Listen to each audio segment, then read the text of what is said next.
Okay, this is gonna be a crazy ride.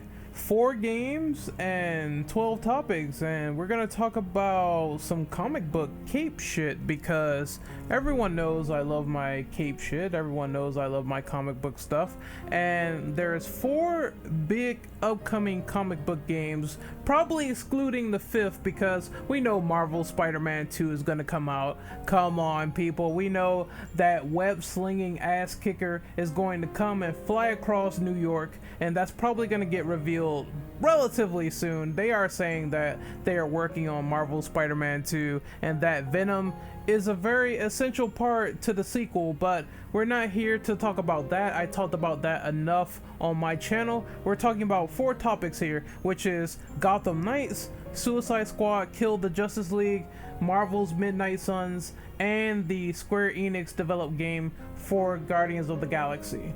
Oh, where do we start? Where do we begin, my friend, on talking about a topic? I guess we can start with Gotham Knights being done by WB Montreal. They are from the Batman Arkham Origins fame, and the first topic we have is the gameplay.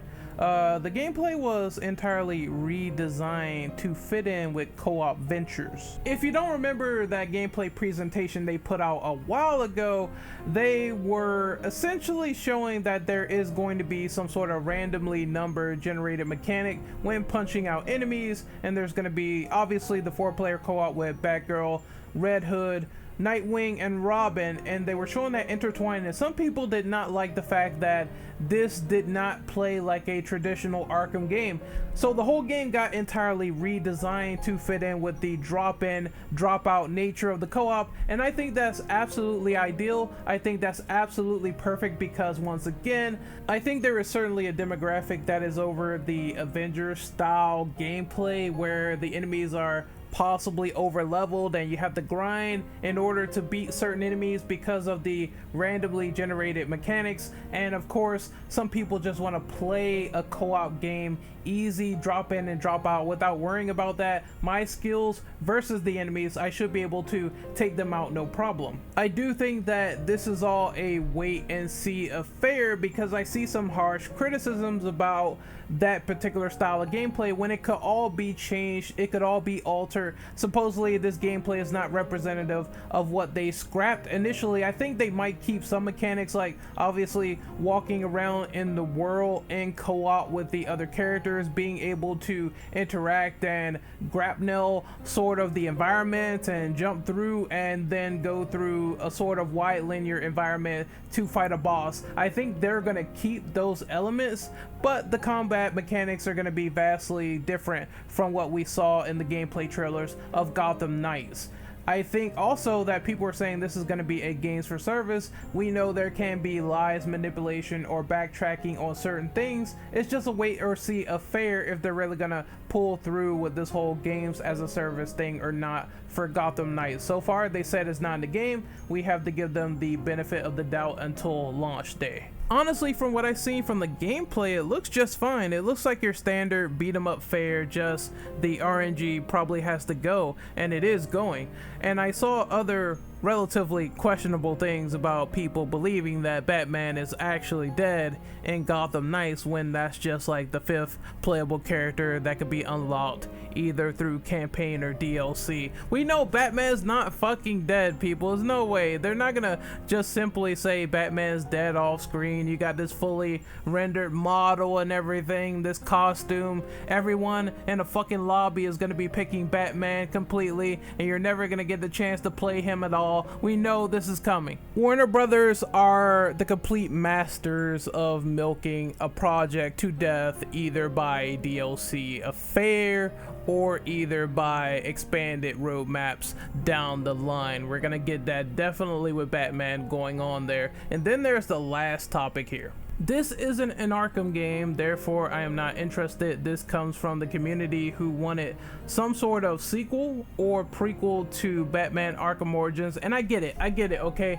I really enjoyed Batman Arkham Origins. A lot of people did not like this game. A lot of people said this game was buggy. Honestly, by the time I played it, I enjoyed it, and I had like next to zero bugs at all. I really loved the fuck out of Batman Arkham Origins. That being said, I'm okay with experimentation. I'm okay with trying something new, doing something different, trying to get your creative juices flowing for the next potential game. And that doesn't mean that trying something new is automatically bad just because you expected something to occur that was old. There's a lot of things I wanted. I wanted that Superman game from Rocksteady. That obviously did not happen with the next topic. That being said, there's always room for improvement down the future. If this game is a success, I hope they do consider the option that people wanted a hardcore Court of Owls story with Batman being front and center, and they wanted that sort of single player feel that was given to them in Arkham Origins. I totally understand wanting it.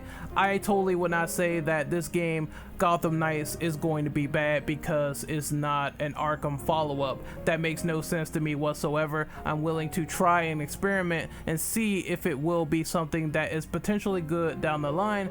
That being said, there is a lot riding on this game if it's not good, because then fans are going to use that as ammo, saying that, well, you could have made a hardcore Batman game, you had the blueprint there, therefore making this game was pointless if it was completely irredeemable in the first place. We'll see what happens. I'm still relatively excited.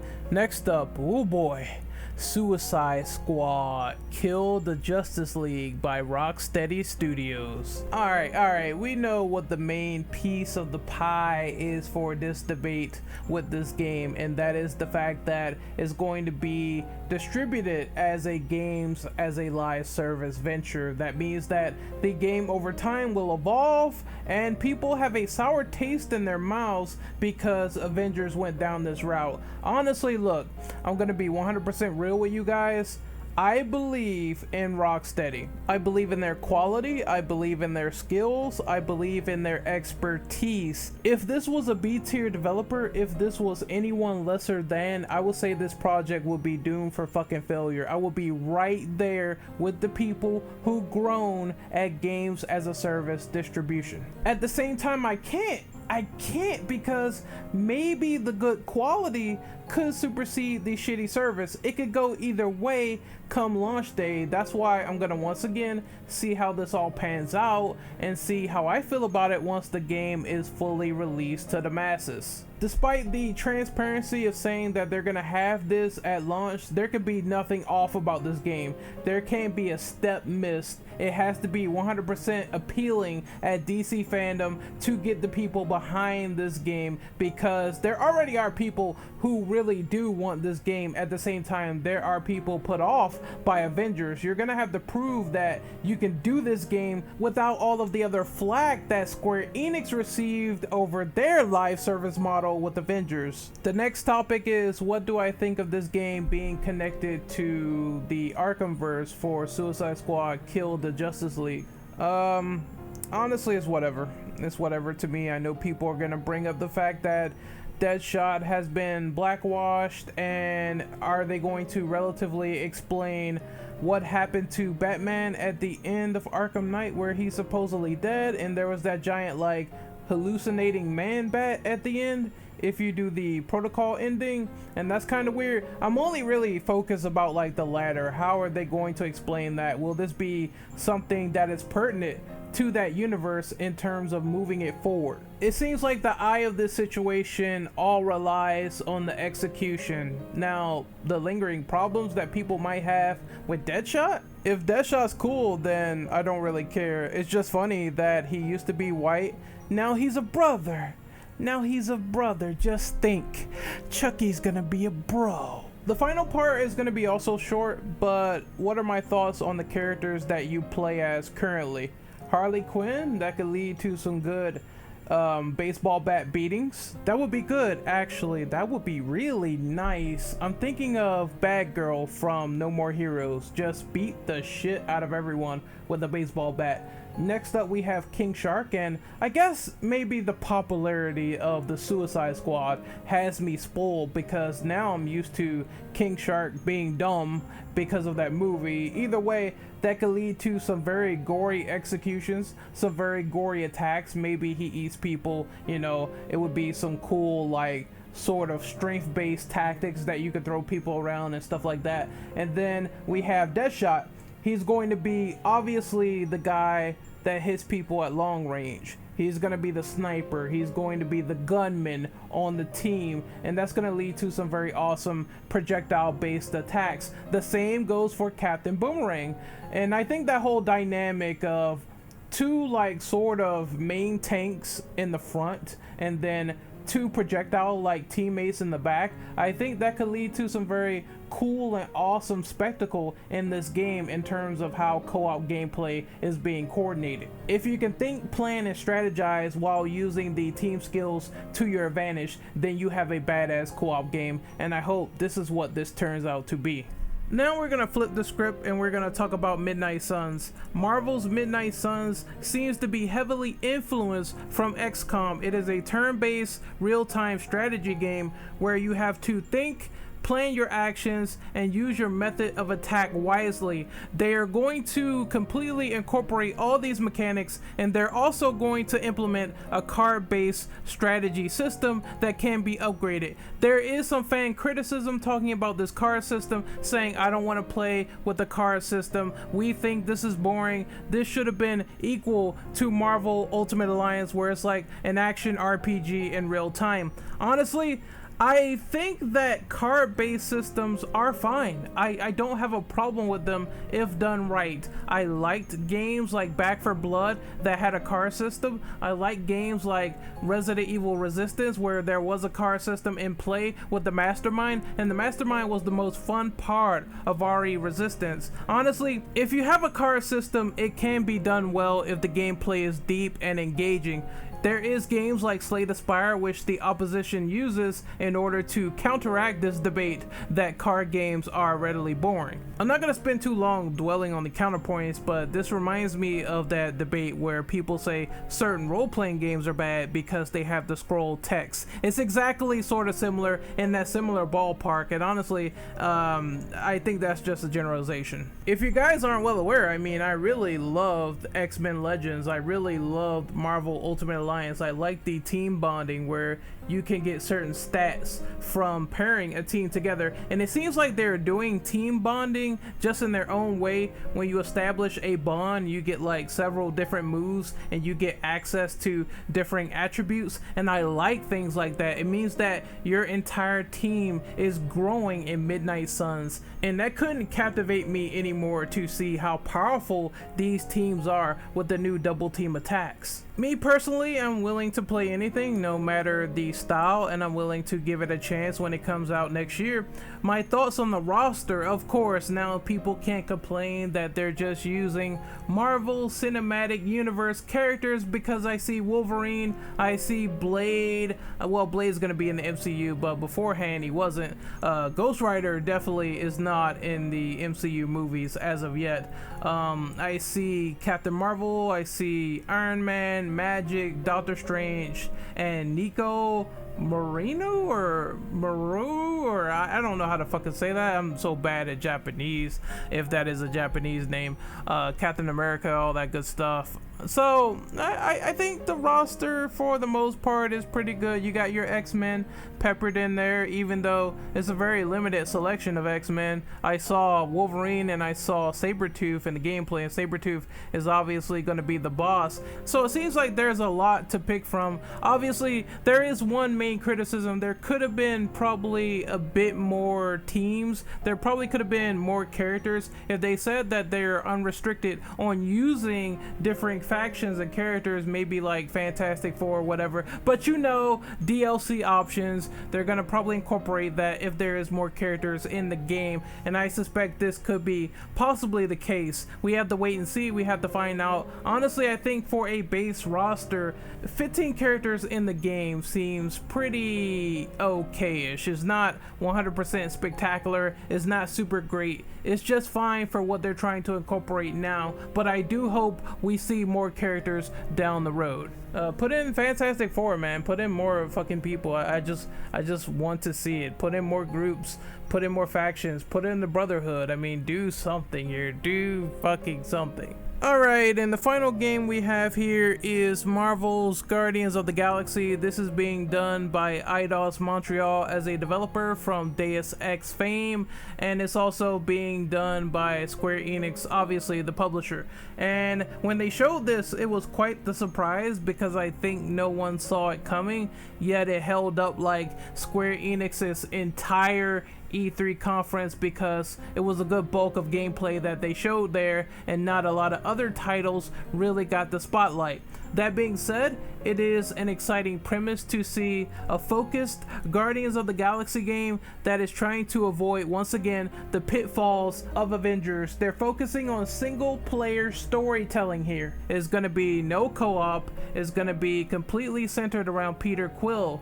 And there is some lingering sort of nitpicks with that because, once again, it's Guardians of the Galaxy. That means it's not just Peter Quill. We're talking about Drax, Gamora, and Rocket Raccoon.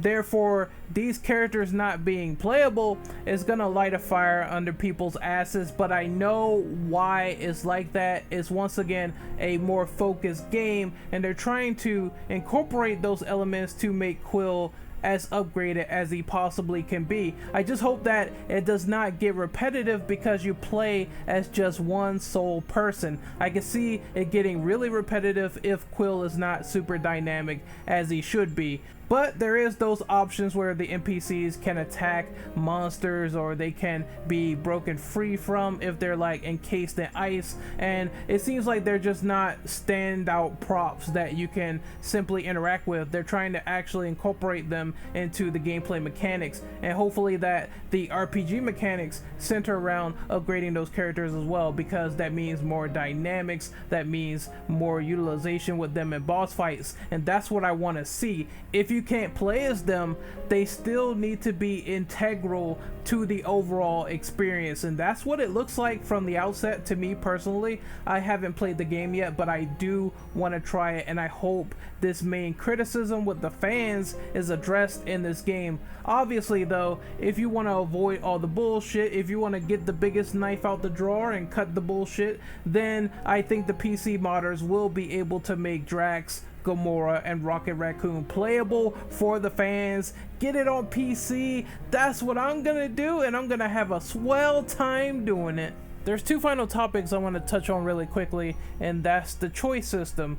Do your choices really matter? I guess we're gonna find out. I mean, it can't be like a Telltale game, right, where sometimes your choices don't matter when Two-Face gets his face burned or doesn't get his face burned and he ends up being Two-Face anyway, right? No, it's just a joke. I'm kidding. Well, maybe I'm not kidding. Who knows? Anyway, it depends on what they do with it. I saw there was one sort of team dynamic situation where you can actually abuse Rocket Raccoon and he remembers that shit. So leave it in the hands of the Deus Ex guys and we'll see what they do with it.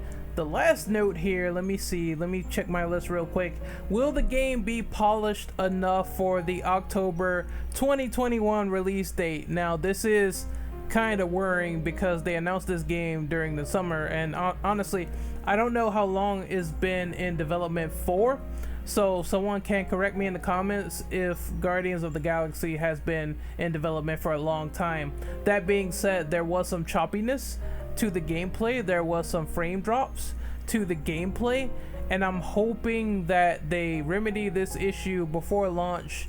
I could possibly see this game getting delayed till next year. I don't know why, but I just do. If it's not, then we're gonna see if it all holds up in the end. I just hope that is all good and that those frame drops, boy, I hope those motherfuckers are fixed. Anyway, my name is Renegade Operative. I am signing out. You guys can catch me on social media in the description below. If you enjoyed this conversation, please like the video, share, subscribe, tell me what you think in the comment section about these 4 games, and I will get back to you as soon as I possibly can. I don't want to stretch this video out for like 30 more minutes. So once again, I'm gonna bid you guys adieu. Be safe, take care, and as always, be good people. See you later.